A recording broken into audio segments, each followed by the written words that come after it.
Hello friends, social with Savita channel पे आपका स्वागत है। आज हम डिस्कस करने जा रहे हैं हिंदी का बोर्ड एग्जाम, जो कि उम्मीद करते हैं आपका बहुत अच्छा गया होगा। तो उसी पेपर को हम डिस्कस करने आ गए हैं। तो बिना किसी देरी के हम स्टार्ट करते हैं।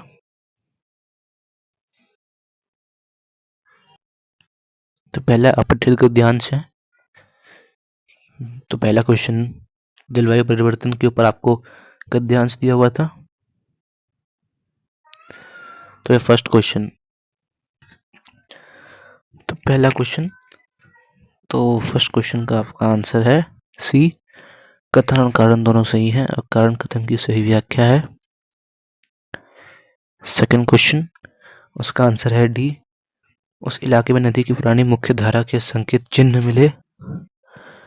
थर्ड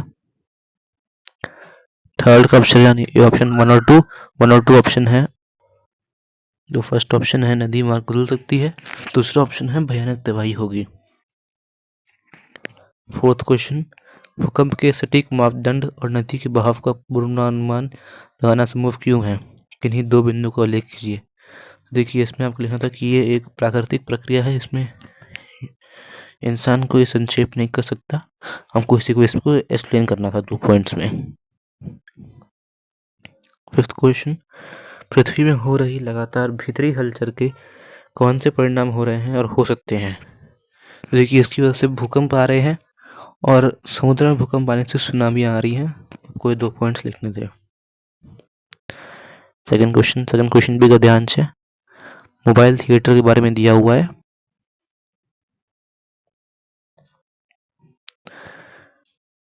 तो फर्स्ट क्वेश्चन का आंसर है डी, चलता फिरता थिएटर।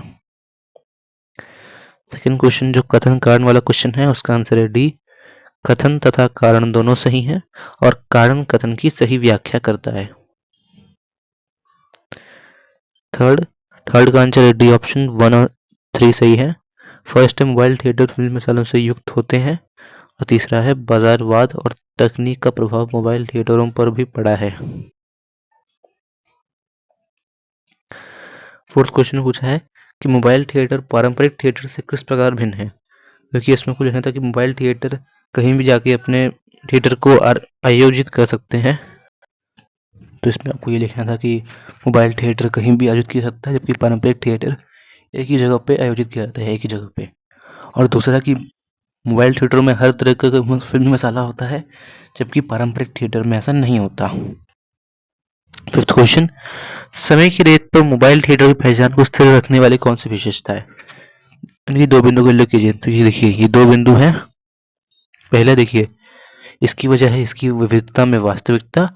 पुराने लाइटिंग, साउंड, तकनीकी उपकरणों के बावजूद इनके सेट एकदम असली लगते हैं और उस पर कलाकारों की जीवंत और उम्दा प्रस्तुति की बात ही क्या, और अपनी मौलिकता। तो आपको इन्हीं 2 फैक्टर्स को यानी बिंदुओं को एक्सप्लेन करना था। अगला है हमारा खंड ख, 16 मार्क्स का है। Third question. तो थर्ड क्वेश्चन में फर्स्ट पार्ट है संज्ञा पदबंध, क्योंकि कमीज एक संज्ञा है। सेकंड क्वेश्चन में क्रिया पदबंध छाट के लिखना है और वो है संगत सकता है। थर्ड में आपको विशेषण पदबंध ढूंढ के लिखना है और इसका आंसर है महंगा। फोर्थ में गिरते पड़ते कौन सा पदबंध है, तो है क्रिया विशेषण पदबंध। फिफ्थ क्वेश्चन में संज्ञा पदबंध है, संज्ञा पदबंध है लड़कों का एक गोल। फोर्थ क्वेश्चन, वजना के आधार पर वाक्य रूपांतरण पर 5 क्वेश्चन करने हैं, अब तो 4 ही करने थे, ऊपर वाले में भी इसमें 4 करने हैं। फर्स्ट पार्ट, हेडमास्टर साहब की डिग्री यहाँ बेकार हो गई, आपको इसको मिश्रित में लिखना है। तो इसमें लिखना है जब हेडमास्टर साहब ने डिग्री ली तो वह यहाँ बेकार हो गई, आपको ये लिखना था। सेकंड, जब से उनकी माताजी ने प्रबंध हाथ में लिया है, घर में लक्ष्मी आ गई है, संयुक्त वाक्य में लिखना है। देखिए, इसमें लिखेंगे माताजी ने प्रबंध अपने हाथों में लिया है और घर में लक्ष्मी आ गई है। थर्ड, बड़े बाजार के प्रमुखों पर राष्ट्रीय झंडा फहरा रहा था, एक सरल वाक्य है। फोर्थ, जो बड़े बड़े पार्कों मैदान थे उन्हें पुलिस ने सवेरे से ही घेर लिया था, तो देखिए अपने लिखना है इसमें, पुलिस ने सवेरे से ही बड़े बड़े पार्क और मैदान को घेर लिया था।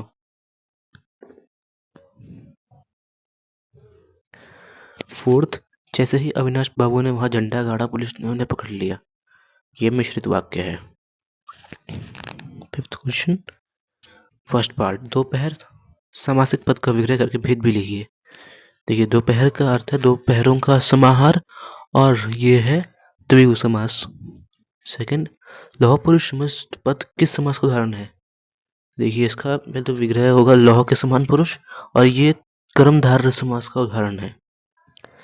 थर्ड, आमरण पद किस समास का उदाहरण है और क्यों? तो आमरण का पहले समास विग्रह होगा मरण तक, और ये अव्ययीभाव समास का उदाहरण है, इसलिए क्योंकि तक है अव्यय। ख, फोर्थ में बताना है समस्त पद बनाकर समास का भेद बताना है। फोर्थ, युद्ध में स्थिर, इसका होगा युधिष्ठिर, और ये है तो युधिष्ठिर, और ये इसमें में आ गया है तो ये आएगा तत्पुरुष समास, क्योंकि अधिकरण में पर होता है। फिफ्थ में श्वेत है अंबर जिसके, इसका समास पद होगा श्वेतांबर, और ये बहुव्रीहि समास है। सिक्स्थ क्वेश्चन, फर्स्ट में आपको रिक्त स्थान में भरना था, तो इसका रिक्त स्थान में हम लिखेंगे तातु तले पसीना आ जाता है। सेकंड में हम लिखेंगे दबे पांव जाना, पाँव गया कि माँ को खबर ना हो। थर्ड, आड़े हाथों लेना, आपको सिर्फ वाक्य मुहावरे में प्रयोग करना था, आपने अपने हिसाब से लिखा होगा। फोर्थ, युद्ध के लिए तैयार रहना, मुहावरा का उचित मुहावरा लिखिए, तो इसका होगा कमर कस लेना। और फिफ्थ में कम कभी झूठना, मुहावरे का अर्थ है घबराहट। अब खंड ग पे चलते हैं, पाठ्य पुस्तक के हेल्प क्वेश्चन है। सेवेंथ में 4 क्वेश्चन दिए हुए हैं, आपको सिर्फ 3 करने हैं।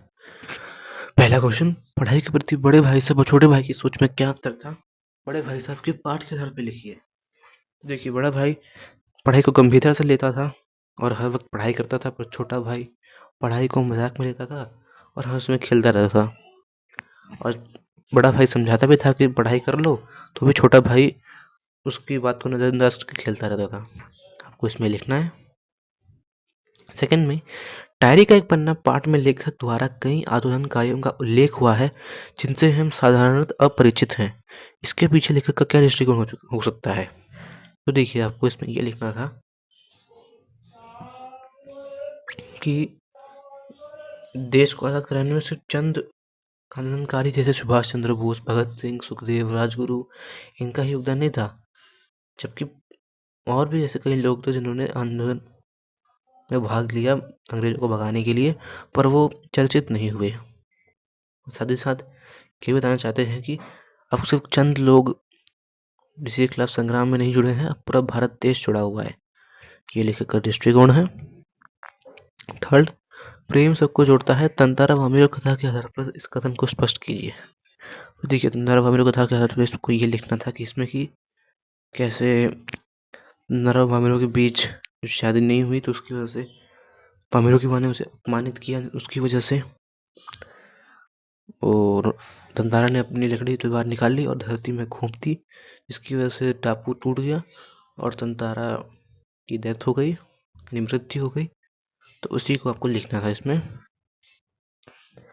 चौथा, गिन्नी का सोना पाठ में दिए प्रसंग के महत्व को स्पष्ट कीजिए। तो गिन्नी का सोना पाठ में प्रसंग दिया हुआ था कि शुद्ध आदर्श शुद्ध सोने के समान होते हैं और लोग उसमें व्यवहारिकता का थोड़ा सा तांबा मिलाते हैं, और ऐसे लोगों को कहते हैं प्रैक्टिकल आइडियलिस्ट। हमें व्यवहारों को आदर्शों के ऊपर रखना चाहिए, नहीं तो फिर लोग हमें भी अपने मुश्किल परिस्थितियों में मदद करने से इनकार कर देते हैं। कोई लिखना था इसमें। इस क्वेश्चन को पैराग्राफ दिया हुआ है, आपको इस पैराग्राफ करने की जरूरत नहीं है, हम क्वेश्चंस पे ध्यान देते हैं।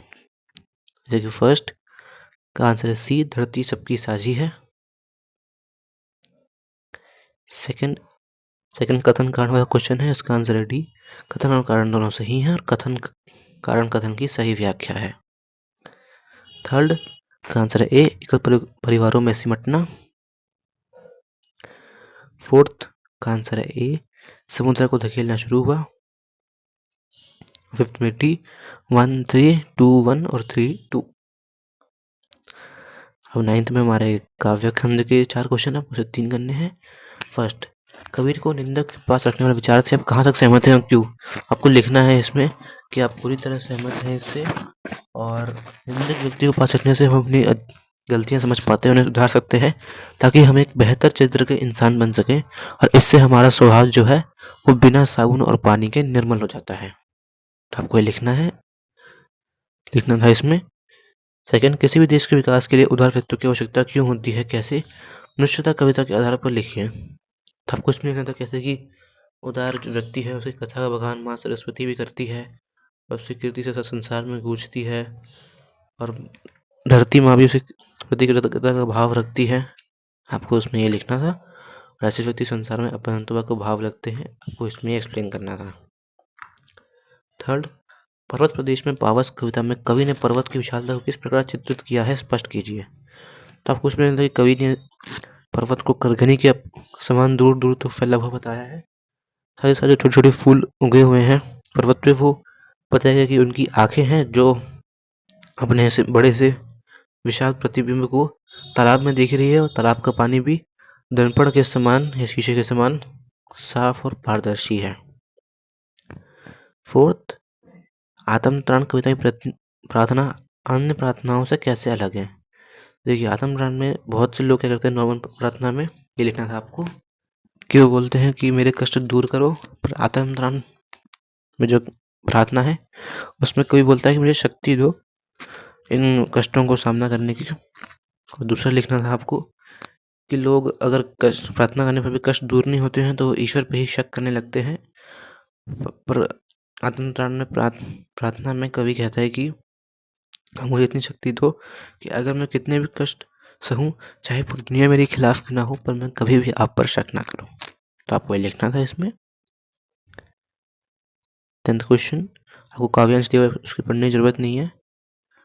फर्स्ट का आंसर है B option, East India Company ने। सेकंड का आंसर है अपनी क्षमता पर गर्व था, यानी सी ऑप्शन। थर्ड का आंसर है सेकंड बी ऑप्शन, सेकंड और फोर्थ। सेकंड है स्वतंत्रता दिवस और फोर्थ है गणतंत्र दिवस। फोर्थ हमारा आंसर है ऑप्शन बी, अंग्रेजों के अत्याचार का प्रमाण होने के कारण। फिफ्थ, कंपनी वाक्य मुहाने पर, ये ऑप्शन प्रवेश द्वार। अब 11th क्वेश्चन आपकी संचयन बुक से क्वेश्चन है। फर्स्ट पार्ट, आपका घनिष्ठ मित्र दूसरे मजहब का है, आपके घर में उसका स्वागत किस प्रकार होता है? आपको ये बताना था इसमें। आपको लिखना था कैसे कि आप उसको किस तरह से स्वागत करोगे, और मजहब के आधार पर हमें दूसरों को बांटना नहीं चाहिए, मिलजुल कर रहना चाहिए, आपको ये एक्सप्लेन करना था इसमें। सेकंड, कोई भी भाषा आपसी व्यवहार में बाधा नहीं बनती। अपने आसपास से कोई उदाहरण देकर आपको इस तथ्य को पुष्टि करनी थी, तो मुझे लगता है आप लोगों ने उस क्वेश्चन को कर ही लिया होगा आसानी से। फोर्थ, हरिहर को वृद्धावस्था में किन परेशानियों का सामना करना पड़ा? बुजुर्गों के खुशहाल जीवन के लिए आप क्या सुझाव देंगे? देखिए, उन्हें हरिहर काका को कोई दोनों जून खाना नहीं देता था, ऊपर से दवाई लेने भी उन्हें खुद जाना पड़ता था, ये लिखना था इसमें। और बुजुर्गों के लिए ये लिख सकते हैं कि बुजुर्गों के लिए एक ग्राउंड बनवा सकते हैं जिसमें आराम से खेल सके, और फ्री मेडिकल चेकअप उनके लिए कर सकते हैं, ताकि अगर उन्हें कोई रोग है तो वो जल्दी से जल्दी ठीक किया जा सके। तो आपको ये लिखना था 11th क्वेश्चन में कि थर्ड पार्ट में। अब खंड का इसमें शुरू होता है आपका रचनात्मक लेखन। तो 12th क्वेश्चन में पहले पार्ट में आपको बोला गया कि आप छात्र छात्रा ओजस्विता है, और आपको बैडमिंटन प्रशिक्षक की कोच की व्यवस्था करने के लिए प्रधानाचार्य को पत्र लिखना है। सेकंड में बोला गया कि शिक्षक दिवस के अवसर पर मेरा प्रिय शिक्षक विशेष स्तंभ के लिए अपनी प्रस्तुति दैनिक हिंदी समाचार पत्र के संपादक को भेजने के लिए लिखिए। तो आपको दोनों में से कोई एक ही करना था। 13 में आपको 3 विषय दिए हुए हैं, किसी के एक केवल लिखना था। जैसे कि पहला है ओलंपिक में मिला भारत को रजत पदक। आपको संगीत बिंदु भी दिए हुए हैं, जैसे कि नीरज चोपड़ा ने भाला फेंक में रचा इतिहास, खुशी लहर, भारत का नाम रोशन। ऐसे ही दूसरा है ई पुस्तकालय, पुस्तकालय का आधुनिक रूप, ई पुस्तकालय के लाभ, ई पुस्तकालय की सीमाएं और भविष्य। और थर्ड, कड़ाके की ठंड और सड़क का कुत्ता। ठंड रात में कुंकू करता कुत्ता, मदद के हाथ, राहत के क्षण। तो आपको एक कुत्ते का एक्सपीरियंस लेना था कि वो ठंडी की रात कैसे गुजारता है। आपको तीनों में से कोई यही करना था। 14 आपका विज्ञापन लिखना है। आपको दो दिए हुए थे। पहला था आपको स्थानीय पुलिस द्वारा यातायात के नियम को पालन करने के लिए जनहित में जारी एक विज्ञापन बनाना था आपको, या फिर आपको गर्मियों की छुट्टियों में राष्ट्रीय नाट्य विद्यालय द्वारा बच्चों के लिए कार्यशाला का आयोजन किया जा रहा है, उसके लिए विज्ञापन बनाना था। तो आपको दोनों में से कोई यही करना था। 15 फर्स्ट पार्ट आपको नोटिस लिखना था इस क्वेश्चन में। आप राजकीय वरिष्ठ विद्यालय के हिंदी अध्यापक अध्यापिका देव देविका हैं। आप विद्यालय में अंतर विद्यालय कहानी लेखन प्रतियोगिता का आयोजन कराने जा रहे हैं। विद्यार्थियों को इसकी जानकारी देने के लिए एक सूचना तैयार कीजिए। और सेकंड पार्ट, आप राजकीय वरिष्ठ विद्यालय के छात्र छात्रा देव देविका हैं। भोजनावकाश के दौरान आपकी जैकेट खेल के मैदान में छूट गई थी, उसकी जानकारी देते हुए स्कूल के नोटिस बोर्ड पर लगाने के लिए एक सूचना लिखिए। तो आपको दोनों में से कोई एक नोटिस लिखना है और फॉर्मेट आपको फॉलो करना ही है। 16 फर्स्ट पार्ट में आपको लघु कथा लिखने को बोली गई है कि एक दिन जब मैं सुबह उठा तो हाथ ही दल से घुमड़ते बादलों को देख मन प्रसन्न हो गए। गर्मी से राहत पर प्रारंभ होने वाली 100 शब्दों को लघु कथा लिखनी है। या फिर आपको ये ईमेल लिखना है कि अब भावुक भावना है, बारिश के बाद आपके विद्यालय में मच्छरों की संख्या बहुत अधिक बढ़ गई है, अतः नगर कर्मचारी को मच्छर मारने की दवाई का छिड़काव करने के लिए अच्छे शब्दों में एक ईमेल लिखिए। तो आपको ये लिखना था, तो उन दोनों से कोई एक करना था। तो यहाँ पे हमारा पेपर समाप्त होता है। उम्मीद करता हूँ आप लोगों का पेपर बहुत बड़ा अच्छा गया होगा। अपने दोस्तों के साथ इसको शेयर करिए, और अगर कोई डाउट हो तो कमेंट सेक्शन में पूछ सकते हैं। बाकी लाइक करें, कमेंट करें और सोशल मीडिया चैनल को सब्सक्राइब भी करें। Okay, thank you.